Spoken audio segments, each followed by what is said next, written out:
I remember what it was now. It's how to reuse your N95. So this is especially important for cashiers, people who are upfront interfacing every day and still wanting to go to work, as well as frontline staff who might feel like they can only get their hands on a couple of these and maybe they're not going to be able to get enough of them. So I'm going to use, there's a couple different kinds of N95s. This one's really basic. This one actually has, it just looks like a dust mask, but there's actually 2 layers. So the inside here is like a microfine, and then the outside is like fiberglass. You're going to try to just touch the strings. Don't, especially never touch the inside. So before you use one, you're going to put your hand sanitizer on or wash your hands, wash your face. Going to be nice and clean. And you don't want to be playing with this once you've done it. So you're going to take it, you're going to put it to your face.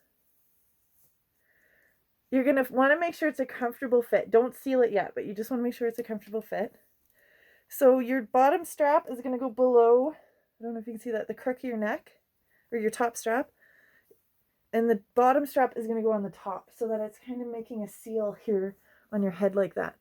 The reason you're doing this is because you're pulling this bottom part up against your face, and this part is getting pulled down.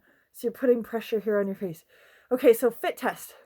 So now you're going to make sure it's nice and snug, and then you go. And you might not be able to see it on the inside, but that inner layer is, I can feel it contracting. And even when I take a big breath, I can feel it contracting. So I know that it's pulling the air through here and it's not bringing the air in from here. And when I go, my hair isn't going puff, puff, puff, puff. I'm not seeing,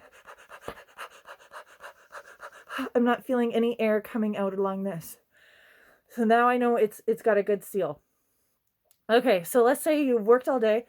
You can only use it once. These ones only last, 6 to 8 hours because there's not a ventilator in here. Now, because this is a double layer, I know that moisture is getting out into this bottom layer here. So I'm not worried about the fine particulate part on the inside getting blocked.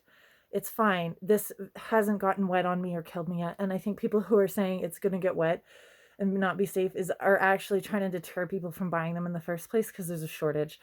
I've worn these so often, and it's, the old style maybe gets moist, but the newer ones are built with way better ventilation. There's also new ones with a regulator, a little plastic regulator that opens when you breathe out and expels a lot of stuff, and then it seals up against when you breathe in, so that you're not, it's releasing moisture and you're not getting air in. So let's say I'd used my whole day. I'm going to clean my hands. This outside is dirty. I'm going to take these, and I'm again only handling this. If you have to handle it, it's fine to touch this part. Do not touch the inside. If you can hang it near a window with some sunlight, that's ideal, because then you're going to let the sun sit on it.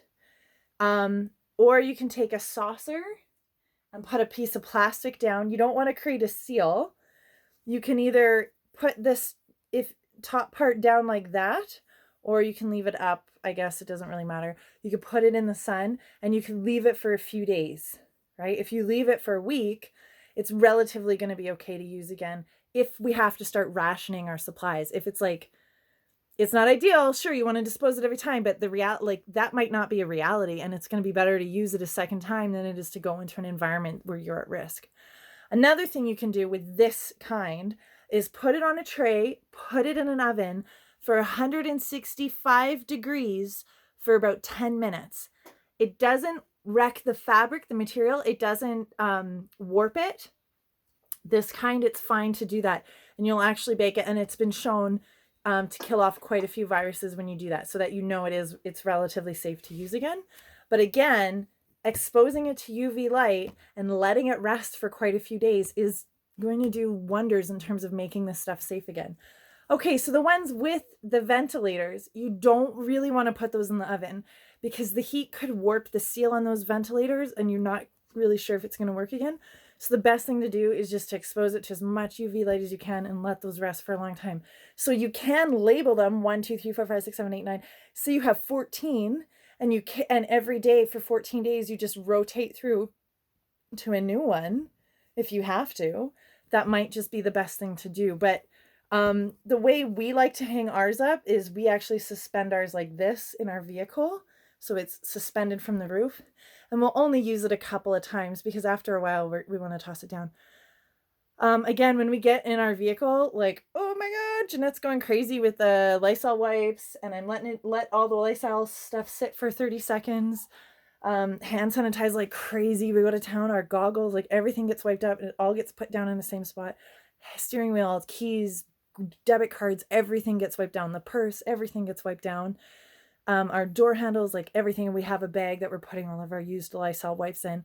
And again, we don't go to town very often, so it's very rare that I have to actually do this. I'm freaked out today because I had so many doctor's appointments, but it is what it is.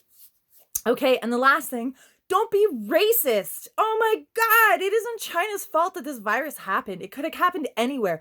Mad cow started in, we originated it at some point in Alberta here. Europe, chronic wasting disease came from the States. African swine flu came from Africa. Like I'm assuming, by the way, based on the name, I don't know if it actually did, if you want to fact check me, but these diseases pop up everywhere. And the next thing is going to come from South America because we're chopping away forests down there. This is the reality of it. As Arctic ice starts to melt, we're going to have freaky, weird viruses popping up that have been dead for a million years. Like, stuff is going to start to happen. So chill out. We don't need to be racist. Every country has this disease now. We've all been warned about it for months and months and months, and our government did absolutely nothing to try to stop this. So don't be racist. That's the end of that.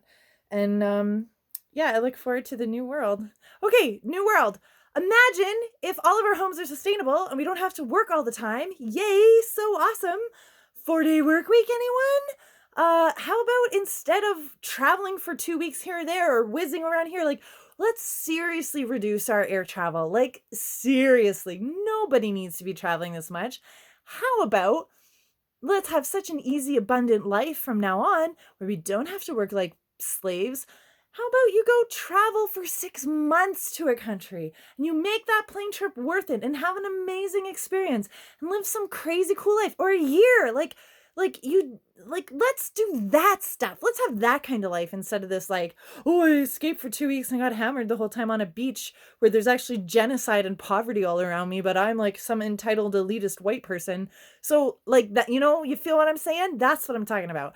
Those are the kind of changes you want to see. In the meantime, shit's gonna get really nasty and fall apart. So just lock up and hunker down. Bye.